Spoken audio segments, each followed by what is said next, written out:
अपने तेज तर्रार बयानों के चलते हमेशा सुर्खियों में रहने वाली भाजपा सांसद कंगना रनौत को इस बार विवादित बयान देना भारी पड़ गया, जिसके बाद से विपक्ष लगातार कंगना के साथ ही भाजपा पर भी हमलावर है। दरअसल भाजपा सांसद कंगना रनौत द्वारा निजी अखबार को दिए इंटरव्यू के बाद बवाल थमने का नाम नहीं ले रहा है।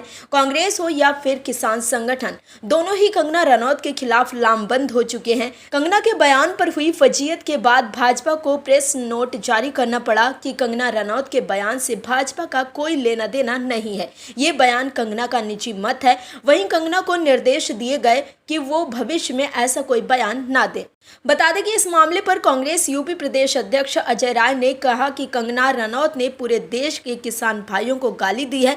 किसान आंदोलन में लगभग 750 निर्दोष किसान भाइयों ने बलिदान दिया। किसान आंदोलन को इस तरह अपमानित करना और उनके संघर्ष को गाली देना किसान भाइयों को ही नहीं बल्कि समूचे देश को गाली देने जैसा है। इतना ही नहीं, उन्होंने प्रधानमंत्री और भाजपा राष्ट्रीय अध्यक्ष से कंगना रनौत को उनके गैर जिम्मेदाराना और अपमानजनक कुकृत्य के लिए तत्काल पार्टी से निष्कासित करने की मांग की और कहा कि उनके बयान से किनारा करने या फिर उनका व्यक्तिगत मत कह देने भर से काम नहीं चलेगा। बता दें कि किसान आंदोलन को लेकर की गई टिप्पणियों पर संयुक्त किसान मोर्चा ने इसे अपमानजनक और तथ्यात्मक रूप से गलत बताया है। संयुक्त किसान मोर्चा ने एक बयान में कहा कि ये बेहद दुखद है कि आदतन किसानों का अपमान करने वाली इस सांसद ने अब भारतीय किसानों को हत्यारा, बलात्कारी, साजिशकर्ता और राष्ट्र विरोधी कहकर सारी हदें पार कर दी हैं।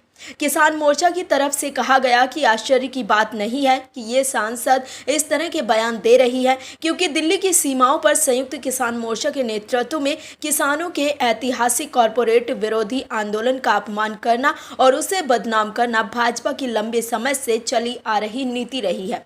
वहीं हिमाचल प्रदेश के पीडब्ल्यूडी मंत्री विक्रमादित्य सिंह ने भी कंगना रनौत पर निशाना साधा। विक्रमादित्य सिंह ने कहा कि कंगना रनौत ने जो बयानबाजी किसानों के ऊपर की है और किसान आंदोलन में चीन का और अमेरिका का हाथ होने की संभावना जताई है, ये बयान काफी दुर्भाग्यपूर्ण है और मजाक का केंद्र बन रहा है। इसकी स्थिति विदेश मंत्रालय को स्पष्ट करनी चाहिए कि क्या केंद्र की मोदी सरकार की विदेश नीति इतनी कमजोर है कि हमारे आंतरिक मुद्दों में चीन और अमेरिका हस्तक्षेप कर रहा है।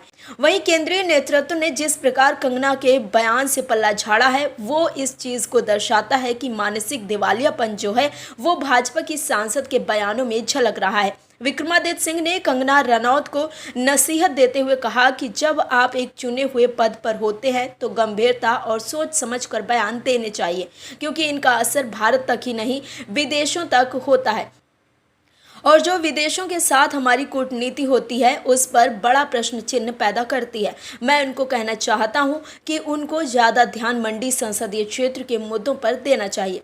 हिमाचल प्रदेश के कार्यकारी अध्यक्ष संजय अवस्थी ने कहा कि राजनीति की समझ आने में कंगना रनौत को अभी समय लगेगा। फिल्मों में अभी तक कंगना स्क्रिप्ट पढ़कर काम करती रही है, लेकिन राजनीति फिल्में स्क्रिप्ट पर नहीं चलती है।